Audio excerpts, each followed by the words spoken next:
যে আপনাকে গ্রামীণ ব্যাংকের একজন জানিয়েছিলেন যে ডক্টর ইউনূস ক্ষমতা পেলে ছাড়তে চান না। আপনার আশঙ্কা হচ্ছে যে তিনি থেকে যেতে পারেন। তো আশঙ্কা কি এখন আছে নাকি? আছে, উনি থেকে যেতে পারেন, উনি থেকে যেতে চাইতে পারেন। থেকে যেতে পারেন বললে তো হবে না, উনি চাইতে পারেন আর কি। কারণ আমি দেখেছি ওনার কোনো ছাড়ার ইতিহাস নাই, উনি কিছু ছাড়তে চান না। উনি যখন কোনো একটা দায়িত্বে যান, গুরুত্বপূর্ণ দায়িত্বে ছাড়তে চান। আমি একটা এক্সাম্পল দিয়ে বলি, শেখ হাসিনার সঙ্গে ওনার ঝামেলাটা কি নিয়ে শুরু হয়েছিল? গ্রামীণ ব্যাংকের এমডি পদ নিয়ে। তখন ওনার বয়স ছিল 71 বছর। গ্রামীণ ব্যাংকের এমডি পদ এর মেয়াদ হলো 65 বছর। উনি ছাড়তে চান নাই, কোনো যুক্তি নেই ওনার ওখানে থাকার। উনি বলতে পারতেন আমি থাকবো না, আমার শেষ হয়ে গেছে, আরেকজন আসবে।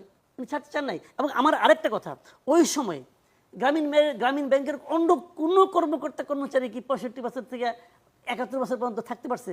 কেউ থাকতে পারে নাই। ওনার নিয়মে সবাই বাইরে কি আর কোনো সিম্পটম দেখেছেন? আমি বলি আপনাকে, এটা হলো কি মানে ওনার ছাড়ার ইতিহাস নাই তো। আচ্ছা, আপনি দেখেন ওনার অনেকগুলি প্রতিষ্ঠান আছে গ্রামীণ, আপনার বিভিন্ন সামাজিক ব্যবসার, ওনার অনেক ইতিহাস আছে। ওগুলিতে উনি যতগুলি ট্রাস্ট আছে সবগুলোতে উনি আছেন চেয়ারম্যান হিসেবে। দুই একটা হয়তো ওনার অন্য লোক চেয়ারম্যান হিসেবে আছে, আবার এই লোকে আবার আরেকটা চেয়ারম্যান আছে। ওনার এটা স্টাইল, এটা আমি ভালো মন্দ আলোচনা করে যাচ্ছি না, হয়তো এটা ওনার সাফল্য স্টাইল।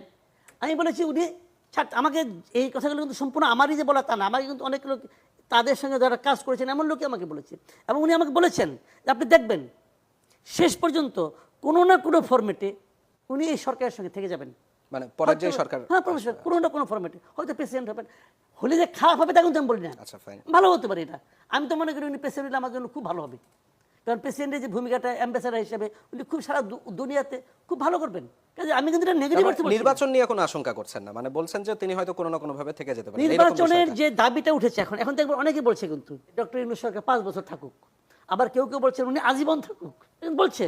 এটা নিয়ে কিন্তু আমি মনে করি না যে এটা ডক্টর ইউনূসই করাচ্ছে, এটা আমি মনে করি না। কিন্তু এটা আমাদের ক্যারেক্টারই এরকম, আমরা যখন কাউকে উঠাই বাসায় উঠাই ফেলাই, যখন নামাই ফেলাই।